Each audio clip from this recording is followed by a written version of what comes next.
Time to light it up. This slope, what's his name, Miyagi, and that punk kid, I'm gonna get them for what they did to you. They made you suffer. So I'm gonna make them suffer, and suffer, and suffer, and when I think they've suffered enough...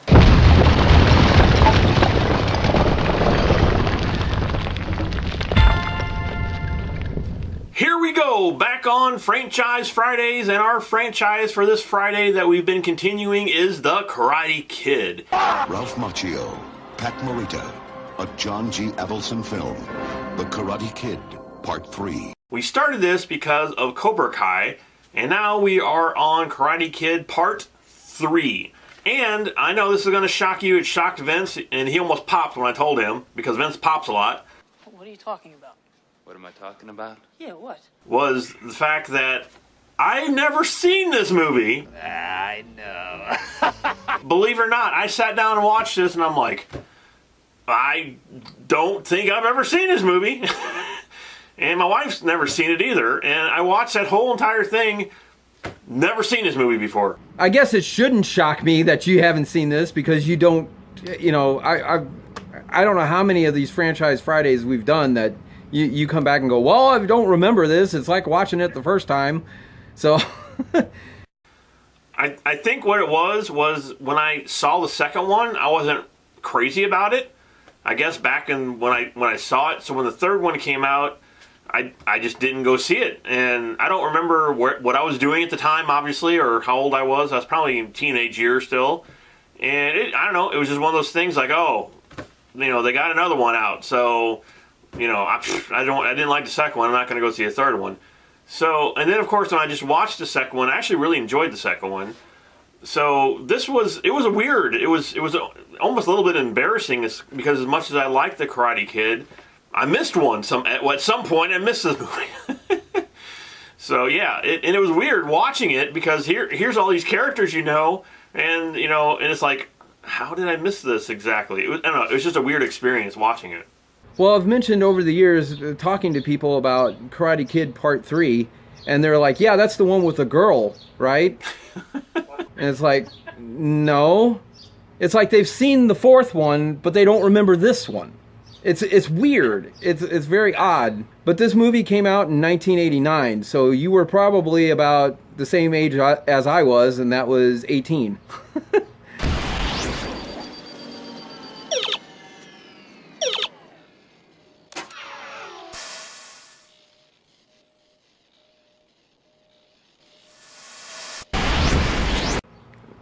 But it also came out in 1989 against several other huge movies because 1989 was like the second biggest summer blockbuster movie year. I mean, because this movie came out against Batman, the original Batman movie, Tim Burton's Batman. Then there was also Indiana Jones and the Last Crusade, Ghostbusters 2, Star Trek 5.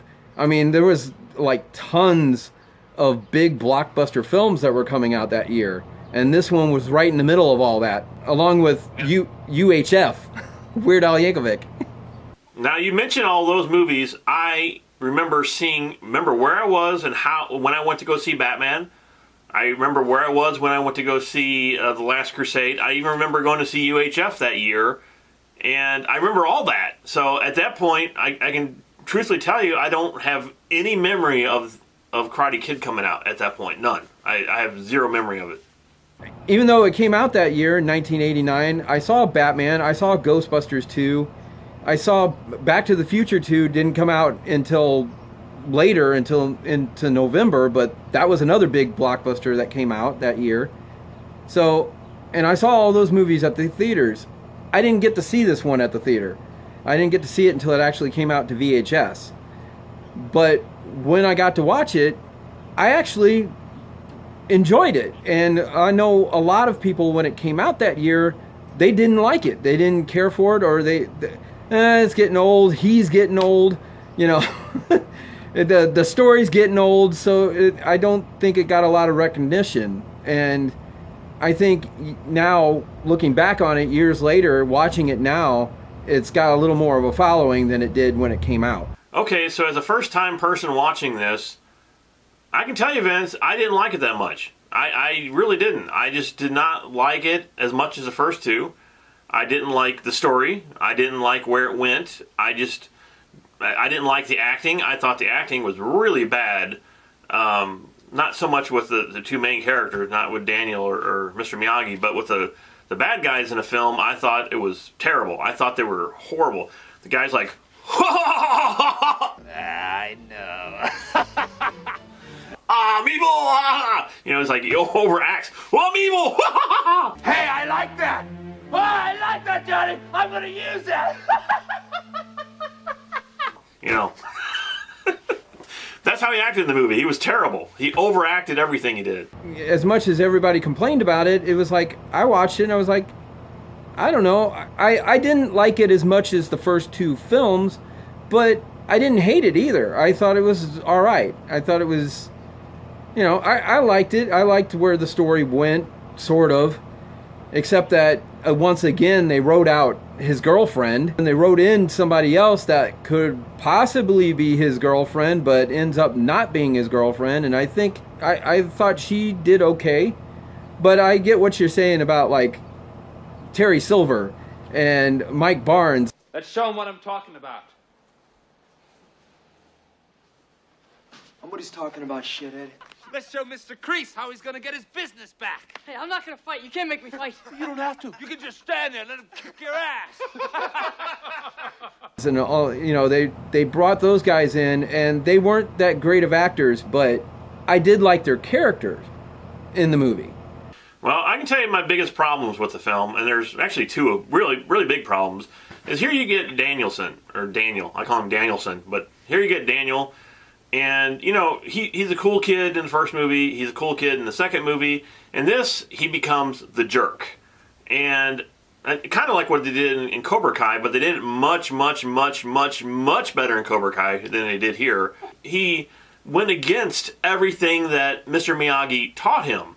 And that, you know, you're sitting here watching and you want to like these characters, and they're making you not like Daniel because he's going against everything he's been taught. Every single thing that he's been drilled and taught by Mr. Miyagi, he's just throwing it out the window. He's like, I don't care about it, whatever. Well, that's part of the story. I know, I didn't like it. I didn't like the fact that he did that. I thought that was stupid. I didn't like that at all. That didn't bother me at all. It did. I mean, it was big because here's a guy, he's supposed to be, you know, trained in karate and know what karate's about and know the fact that it's, you know, not for fighting. It throws it all out the window. It's like, I don't care about any of that anymore. I'm going to beat this guy's butt. I don't really care. I thought it was dumb. I don't think he threw it all out the window. I think he got confused, which is what... Absolutely. He absolutely did.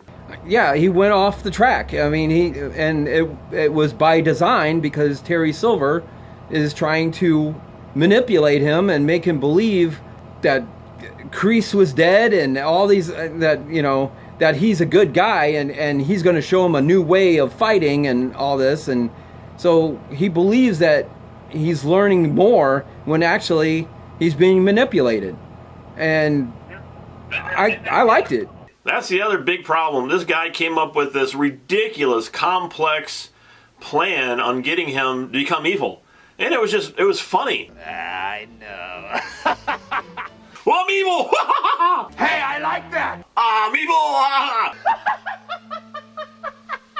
It was so hugely, weirdly, stupidly complex. We have an agenda here, Daniel. It's really very simple. Well, I'm evil! You can just stand there and let him kick your ass. You know, he's going to drive in an old car. Then he's going to pretend to be somebody else. Then he's going to break into Mr. Miyagi's house and find out information. And then he's going to try to get him to like him. And then he's going to... And it's just all... I was like, really? He's going through all this? It was ridiculous, Vince. It was ridiculous. I don't think so. I didn't have a problem with any of that. The problems I had with this movie mostly is, like you said, there's parts in there where he's so overreacting to things. And the dialogue. Some of the dialogue is really cheesy. Macaroni and cheese? Hey, you know what I like. I grew up on macaroni and cheese. Hey, listen, I never say no when it comes to macaroni and cheese. Like the part where which is actually a scene I really enjoy once Miyagi gets into it, is the whole part where Miyagi goes in and faces Kreese and Terry Silver. But right before that, he says this ridiculous line, "You see the trail? See the trail? I think he peed his pants." I think he peed in his pants. Well, I'm evil. Come on, this is supposed to be a big badass guy, and he's talking like a schoolboy bully, and now you see where Johnny, being the bully in the first film, you see where, you know, it transcended to. I kind of had a problem too with I didn't mind watching Miyagi kick ass in this movie, but at the same time they did kind of make him superhuman. For the tournament! Mike, come on, let's get out of here.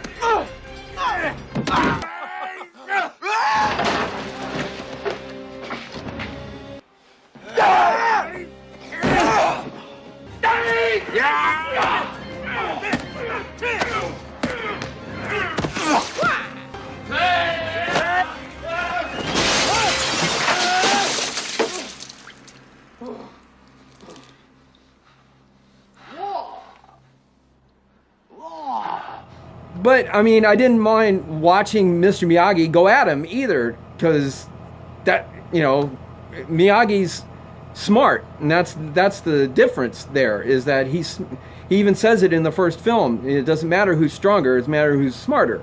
And that's what he's showing there. Yeah, I don't know. I did not like any of it. I just didn't like the fact that he just threw away all the training that he went to Japan. And the other thing, besides all that, this, you know, when I was talking about the second one, reviewing the second one, it seems like they kind of threw away the whole story from the first one and did a totally different thing for the second one. This one felt like it should have been the second one, because it picks up where the first one left off. It's like, and the second one should have been the third one in the series, and it would have been much better that way. Even though this one I didn't think was good, that's what they should have done. They should have had this as the second one, and the second one as the third one, and that would have been a much better trilogy, ending it with a better film than what this was. Yeah, but it doesn't throw out the second one because they're coming back from Okinawa. Yeah, I know. But still, I'm just saying it picks up where the first one left off. It picks up where the second one left off. No, Vince, it picks up where the first one left off, because they're talking about what happened at the end of the first one, and what's the guy named Kree? What's his name? John Kreese. What happened to him, and, you know, he gets shipped off to wherever this guy sends him to. It's his story, and it literally continues from the second one. Like, the third one is in this, but it's a continuation from the first movie. From John Kreese's perspective, yeah, at the start of the movie, it's from the first film, but with Miyagi and Daniel, they're just getting back from Okinawa. It takes place 6 months after Japan, after Okinawa. But this is also something, this is a plot point that I didn't care for in the movie. And that was, in Okinawa, he fought Chosen. And that whole fight was for life. You know, he wasn't fighting for a trophy. He was fighting for honor and his life and all of that. You know, they could have killed each other. So then when he comes back here and he has to face this guy, it's like, okay, how can he actually be scared of this guy? You know, how can he be that terrified of this guy? He just fought somebody for his life. You know, how could this guy scare him that much? I didn't quite get that. You know, that to me, it's kind of like Rocky 3 in a way. I think they were kind of going Rocky 3 with it, because they were having this guy that's supposed to be even more terrifying than Apollo Creed, you know, and even more terrifying than Chosen, and it's so terrifying that it scared him. And I don't know, I didn't actually get that from Mike Barnes either. So, like I said, that's kind of one of the things that, yeah, I wasn't crazy about in this movie. But overall, I didn't mind the movie. I thought it was okay. Well, I didn't like it. So, and it worked in it really worked in, it's calling keep it when I call Rambo. It actually worked in the Karate Kid. It actually worked in Rocky 3, because Mr. T was bad. He was threatening. He was evil, and he would scare somebody. This guy wouldn't scare a baby in a crib, because, you know, baby would probably laugh at this guy because he's so goofy. That's what I'm saying. Overall, I would give this movie a 2.5 out of 5. Like I said, I didn't necessarily hate the film. I didn't think it was near as good as the first two, but I didn't hate it like a lot of people hated it, and like David hated it. So I would actually give the movie a 3 out of 5. And there you go. There is our Franchise Friday movie for this week, The Karate Kid Part 3. And next week, we are going to be following up Part 3, obviously, with Part 4, The Next Karate Kid. This one I actually saw, though. And see, that one I didn't see at the theaters either, but we'll get to that. I didn't see it in the theaters, no, but I rented it on that thing called a VHS tape. You want to see some more? I want to see a lot more. Bring them back. So if you like this, if you like the Franchise Fridays, hit that subscribe button and become one of the maniacs, and maybe I'll be able to talk in the next video. I don't know. It's maybe. Maybe we'll work that out for you, Dave. Well, on a scale of 1 to 10, I'd give it as 11. Well, I'm evil!